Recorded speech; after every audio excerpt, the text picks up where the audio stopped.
Dengan mengedepankan protokol kesehatan yakni jaga jarak, Kecamatan Sako yang bekerja sama dengan komunitas YouTuber Sriwijaya menggelar perlombaan video kreatif bagi masyarakat umum dan jurnalis.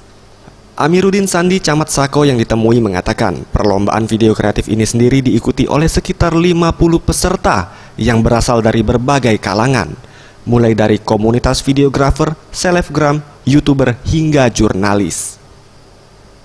Untuk menjaga jarak agar mengantisipasi penyebaran COVID-19, penyerahan video yang diperlombakan pun dilakukan secara daring. Perlombaan video kreatif ini bertujuan untuk menstimulus generasi muda yang saat ini terdampak COVID-19 agar dapat memanfaatkan teknologi informasi dalam hal berinovasi dan berkreasi, serta bermanfaat bagi banyak orang.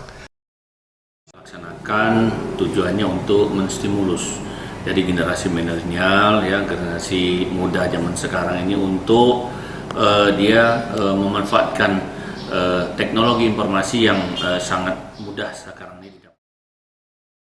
Tim Liputan Sriwijaya TV.